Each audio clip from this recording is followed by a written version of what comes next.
Welcome to Lekan Eto YouTube channel. Thanks for watching. Please don't forget to subscribe.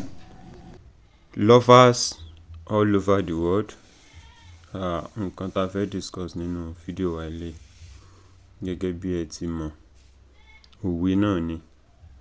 Olówe mọ̀wé Lekan Eto mẹ́ni tó ń bá wí.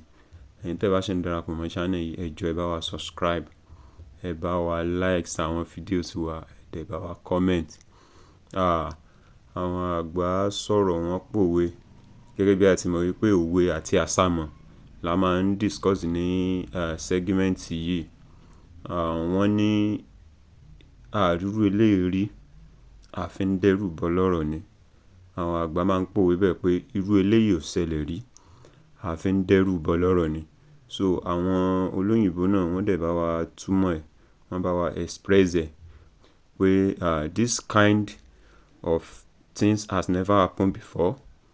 You are only scaring the victims when trying to console a victim of misfortune.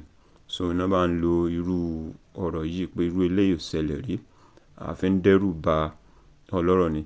Ìtumọ̀ ẹ̀ ni wípé tí nǹkan bá ṣẹlẹ̀ síyàn, àwọn àgbà wọ́n máa ń lo òwe yẹn, wọ́n máa ń lo ìjìnlẹ̀ ọ̀rọ̀, wọ́n máa ń lo àṣàmọ láti fi console ẹni tí nǹkan yẹn bá ṣẹlẹ̀ sí, wípé kó má gbé sọ́kàn, wípé kó má rò títí, wípé irú eléyìí ò ṣẹlẹ̀ rí, pé àfi ń dẹ́rù bọ́ lọ́rọ̀ ni, wípé kò sí tí ò ṣẹlẹ̀ rí ní abẹ́ ọ̀run tá a wà yìí, pé kò sí tí ò tí ì ṣẹlẹ̀ rí nínú ayé tá a wà yìí, pé kí n tí ó try láti console rẹ̀, kí n tí ó try láti gba ọ̀rọ̀ yẹn mọ́ra, pé kí n tí ó try láti find a possible or best solution ni àwọn àgbà ṣe máa ń sọ wípé irú eléyìí ò ṣẹlẹ̀ rí, àfi ń dẹ́rù bọ́ lọ́rọ̀ ni.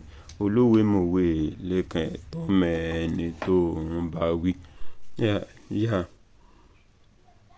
Àwọn Yorùbá wọ́n tún sọ̀rọ̀, wọ́n tún pòwe, wọ́n tún pàṣàmọ, wọ́n tún fi òwe tí a tún fẹ́ gbéyẹ̀wò yìí, wọ́n tún fi ṣe ìkìlọ̀.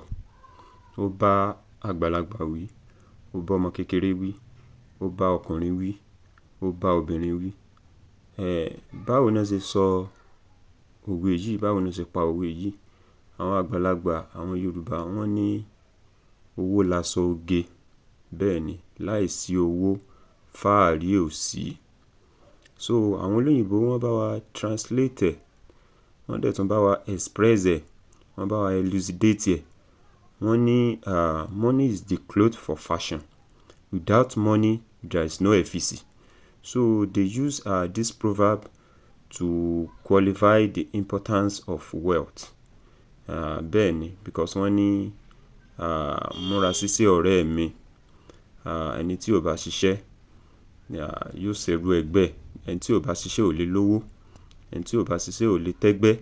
So àwọn Yorùbá wọ́n fi òwe yìí wọ́n fi ṣe ìkìlọ̀ fún ẹni tó bá ń ṣèmẹ́lẹ́ pé láìsí owó fáàrí ò sí.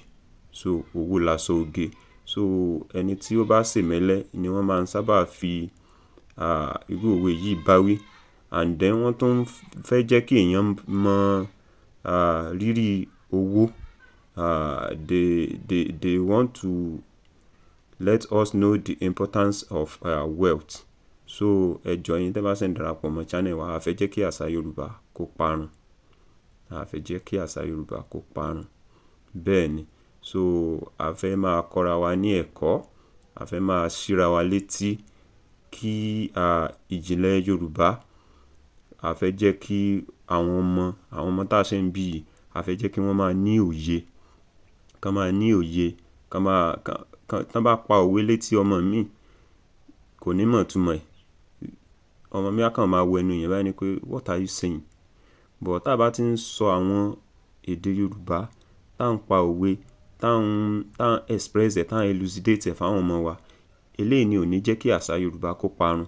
Mi ní ká má sọ èdè òyìnbó sáwọn ọmọ yín o, but ẹ jẹ́ kí Yorùbá náà kó máa wà ń bẹ̀. So ìyẹn ni wọ́n á fi lẹ́kọ̀ọ́, wọ́n á fi lóye, wọ́n á fi ní understanding. So ẹ jọ̀ọ́ a fẹ́ jẹ́ kí àṣà Yorùbá àti èdè Yorùbá kó parun ni.